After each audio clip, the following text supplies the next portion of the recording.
Bonjour tout le monde, aujourd'hui on va faire le Packet Tracer 8.3.1.2 qui est dans le fond un exercice d'intégration des compétences de plusieurs choses.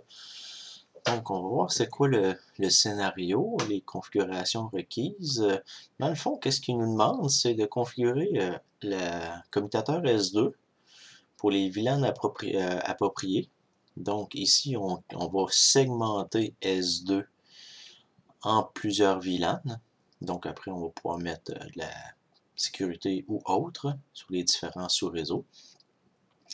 Ensuite, bien entendu, on va configurer les ports de trunking. Dans le fond, ici, les ports pour le trunking.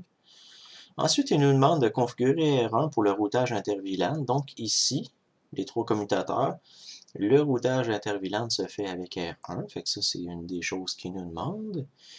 Ensuite, c'est configurer R1 pour être le serveur DHCP pour les différents réseaux qu'on a créés ici. Okay. Et ensuite, bien entendu, se connecter sur le FOI, dans le fond, le fournisseur d'accès Internet, puis être capable d'aller sur le serveur cisco.pka, www. Donc, quand même plusieurs choses à faire ici. Une des choses que j'aime bien, étant donné qu'il y a des choses répétitives, c'est vraiment de faire les commandes dans un paquet, dans un bloc-notes, et ensuite faire des cut and paste, des copies-coller. Comme ça va aller plus vite. Fait que je vais m'ouvrir un bloc-notes, puis on va y aller tranquillement. OK? Donc, une des premières choses qu'il nous demande, c'est de créer les VLAN. Souvent, qu'est-ce que je fais dans mes bloc-notes? Je me mets une note comme ça pour dire que cette section-là, ça rapporte à S2. Fait que je fais ça. Ensuite, les VLAN qu'ils nous demandent, les commandes, ça va être VLAN 10, OK, avec un nom. Ils disent qu'ils sont sensibles à la classe, fait qu'il faut mettre la lettre majuscule, save. Ensuite, VLAN 20, name, production. VLAN 30, marketing. Et ensuite, VLAN 40, name, HR. Fait qu'on vient de faire la première chose, créer les VLAN avec les noms appropriés. Ensuite, il nous demande de configurer les ports de S2 pour le trunking. Fait que là, si on voit ici, bien entendu, il y a 0, 2, 3 et 4. Fait qu'on va y aller avec un range. Ça va être beaucoup plus rapide, interface range. F0/1-4. On va le mettre en mode switch port. Switch port. OK.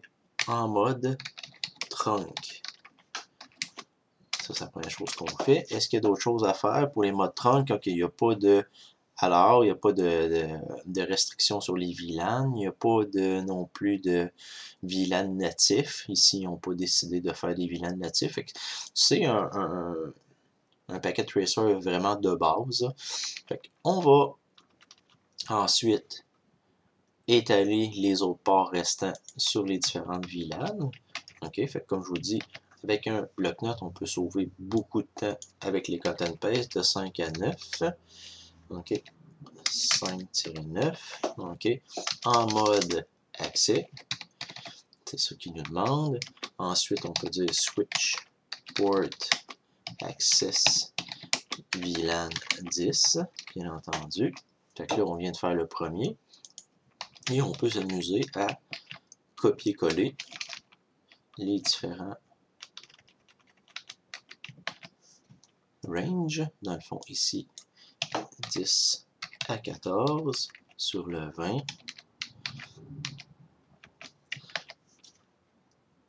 15 à 19 sur le 30. Et on termine avec 20 à 24 sur le 40. Fait que là, on vient de distribuer. Ensuite, ici, ils nous disent de configurer tous les les non-trunks de S2 en tant que port d'accès. On vient de faire ça. La seule chose qu'il ne faut pas oublier, c'est nos fameux interfaces G0, 1 et 2 qui ne sont nulle part. Fait qu'on va les mettre en mode accès aussi. Puis normalement, pour la sécurité, on fait aussi un shutdown dessus. C'est pas demandé, mais c'est une bonne pratique de toujours le faire. C'est ça qu'on a fait. OK, fait qu'on va, qu'est-ce qu'on va faire? C'est qu'on va prendre cette config-là, on va aller l'appliquer à S2. On s'en va sur S2 ici. On va en mode CLI. Beau. Conf-T, configuration globale. On fait un paste de tout ça. On sort de là. Une des choses qu'on peut vérifier avec un show run ou un show VLAN brief. OK. Est-ce que j'ai 10? Est-ce que j'ai 10, 20, 30, 40? Est-ce que les noms ont l'air d'être corrects? Ça, c'est bon. Les ranges, 5 à 9, 10 à 14, 15 à 19, 20 à 24. C'est bon. Okay. On va continuer. Ensuite, il nous demande de configurer R1 pour le routage entre les VLAN. OK? Pour ce faire, on va monter ici et on va regarder qu'est-ce qui a été demandé. On va faire une deuxième section pour R1. On va aller ici en bas, une section pour R1.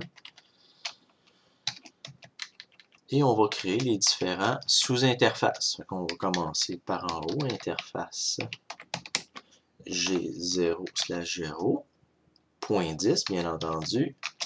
On va faire l'encapsulation .1q. OK. Sur le VLAN 10, bien entendu. Et ensuite, on va mettre les IP adresses demandées avec les masques. IP adresse 172.31.10.1, c'est ce qui est demandé ici. Vous voyez que le masque est quand même assez spécial. Ici, c'était la difficulté de ne pas mettre n'importe quoi. Fait qu'ici, on a un 224. OK. À partir de là, on peut faire un copier-coller et changer nos numéros. Fait que là, ici, on va avoir 20.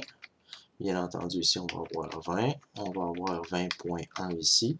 Et le masque va être un 240. OK. On fait la même chose pour le 30. Fait qu'ici, on va avoir un 30. Sur le VLAN 30, 30.1 comme IP adresse ici. Et 128 comme masque. On répète pour le dernier VLAN. 40, 40, 40. Et bien entendu, ils nous ont mis un 192 ici pour terminer. On vient de faire la configuration des sous-interfaces. Il faut se rappeler que présentement, on ne les a pas mis no shutdown parce qu'on ne voulait pas être ennuyé par des messages, mais à la fin de tout ça, on met tout ça en no shutdown.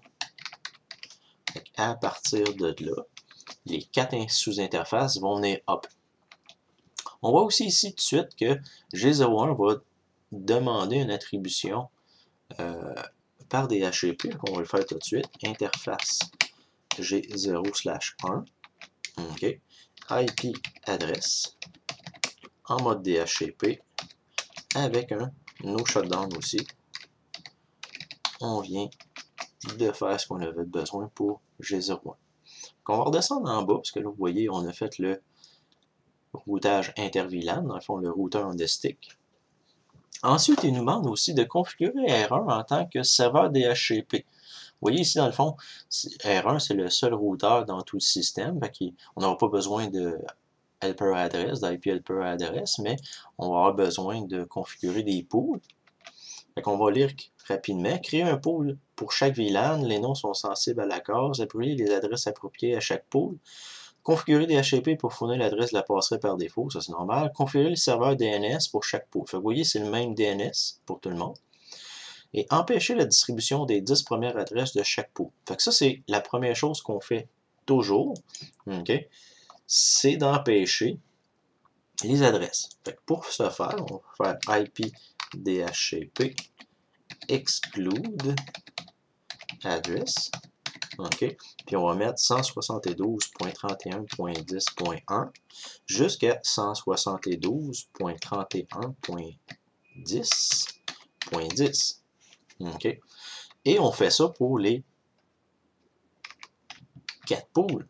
Fait que là, on va faire les cut and paste rapides. Changer ça pour un 2, un 2, un 3, un 4. Ici, on va faire un 2, un 3, un 4. On a de 10.1 à 10.10, 20.1 à 20.10, etc. On vient d'exclure. Fait qu'à partir de là, on va pouvoir créer nos poules. On va faire IP DHCP pool. Il faut donner un nom. Vous voyez ici, les noms avaient été suggérés. VLAN underscore disk. Donc on va mettre VLAN underscore disk. OK. Et ensuite, on va écrire qu'est-ce qu'on a besoin. Ils ont dit, bien entendu, les réseaux, les default gateway. Fait qu'on va faire default router. OK. Router. OK. À partir de là, ben, lui ici, c'est 172.31.10.1. Première chose. Ensuite, network. OK, on va avoir 172.31.10.0. 255.255.255. Mais vous vous rappelez, les masques étaient tricky un peu, ils étaient spéciaux. Fait qu'on se rappelle que c'était un 224 ici. Donc on va mettre 224. Et ensuite, qu'est-ce qui nous manque? Il nous manque le DNS server. Ils nous ont demandé que le DNS server soit pareil pour tout le monde. Fait qu'on va faire un cut and paste pour ne pas se tromper. OK. On va faire coller. À partir de là, est-ce qu'on a répondu à toutes les questions? Configurer les HCP, l'adresse de la passerelle, DNS, le réseau avec le bon masque qu'on a été chercher en haut. OK. À partir de là, on va faire un copier-coller pour tous les autres pools. OK. En faisant les modifications nécessaires. OK. Pour le deuxième pool, ici, ça va être un 2. Ici, ça va être un 2. Ici, ça va être un 2. Le masque, c'était un 240. Fait qu'on va faire ici 240. Pour le VLAN 30, on va avoir 30.1 ici comme gateway. On va 30.0 ici. Le masque, c'était un 128. Fait que 128. Pour le dernier pool, 40. OK. VLAN 40. Le default 40.1. Le réseau 40.0. Et le masque, ici, 192. Donc, on a ajusté. Les DNS servers ne changeaient pas pour aucun des pools. Qu'est-ce qu'on a fait? On a tout fait ça, vérifier que chaque PC après. Donc, on va aller programmer R1. On est rendu à cette étape-là. On va ramasser l'information ici pour R1. On va l'appliquer à R1. Et ensuite, qu'est-ce qu'on va faire? C'est qu'on va regarder est-ce que les PC reçoivent leur adresse. On va aller en mode de configuration globale. On va faire un paste. OK. À partir de là, on sort de là. OK. Une des choses qu'on peut regarder après, faire un peu des fast-forward. OK. Puis regarder est-ce que les PC reçoivent leur adresse. OK. On va faire une vérification juste sur PC1 pour voir est-ce qu'il se passe de quoi. Vous voyez 10.1 avec le réseau de 24, le réseau. Donc ça a l'air correct. On va aller ici sur PC2. PC2 ici, DHCP. On va aller sur PC3, DHCP. Vous voyez 30.11, c'est bon. 128 comme sous réseau, .1, fait que ça c'est bon. PC2, c'était bon aussi. PC4, est-ce qu'on y va? Vous voyez, PC4, il a l'air d'avoir un petit problème ici au niveau de la lettre. Mais c'est pas on serait dans un vrai système, on verrait que ça ne fonctionne pas, étant donné qu'après un certain temps, on verrait une adresse, pas d'adresse. On a peut-être fait une petite erreur au niveau de la distribution des ports ici. Fait qu'on va aller vérifier. OK, on va faire enable, show VLAN brief. OK, on s'est peut-être trompé. On va regarder. On avait fait les ports actifs F0, 21, 23, 24. OK. Fait que le port ici, c'est le port 20. Il me semble qu'il y a un petit problème. Fait qu'on va aller voir un show run pour voir en détail qu'est-ce qui se passe sur le port numéro 20. OK. Switch port mode access, shutdown. Ah, vous voyez ici, il y a un shutdown. OK. Fait que je me rappelle pas d'avoir mis un shutdown dans mes affaires. OK. Fait qu'est-ce qu'on va faire? On va aller faire un petit no shutdown sur les interfaces. Fait qu'on voyait les interfaces 20, 21, 22, 23, 24. Fait qu'on va aller faire un conft. On va aller sur interface range F0 slash 20-24. OK. On va faire un no shutdown étant donné qu'on en a besoin. On va sortir de là, on va enregistrer notre configuration. À partir de là, on va accélérer un peu le processus du spanning tree. Vous voyez ici, est-ce que c'est fonctionnel? .40.11 avec le bon masque, okay, le bon DNS, fait que c'est fonctionnel pour ça. Donc on avait fait une petite erreur, ou peut-être c'était déjà fait comme ça, ou est-ce que les interfaces étaient down. On va vérifier la dernière chose qu'il nous demande. OK. Il nous demande de vérifier la connectivité. Donc on a fait une vérification de DNS. Ensuite, qu'est-ce qu'on peut faire? C'est est-ce qu'on peut dire, est-ce que je suis capable de rejoindre www.cisco.pka, qui est le serveur web ici. Bien entendu, ça va être assez long parce qu'il faut qu'il y ait une requête DNS à 209.165.201.14. Ensuite, il va nous répondre. On peut toujours accélérer ici dans Packet Tracer. On voit ici qu'on est capable d'accéder. Typiquement, on devrait faire ça pour tous les PC pour vérifier s'ils sont fonctionnels. OK. À partir de là, PC2 aussi. www.cisco.pka. Et ici aussi PC3. www.cisco.pka. Vous voyez ici, on l'a eu. Si on fait une courbe d'accélération, on l'a sur PC3, on l'a sur PC4, on l'a aussi sur PC2. Donc, le système est fonctionnel. Nos trois clients, nos trois usagers, PC1 à PC4, est capable d'aller sur Internet, rejoindre ça. Donc ici, tout est fonctionnel. Et on peut faire aussi une vérification sur R1. OK. On peut faire un show IP DHCP binding pour voir nos 4 PC qui ont été enregistrés ici. J'espère que tout le monde a bien compris les différentes étapes. OK. Les étapes de segmentation en différents sous-réseaux.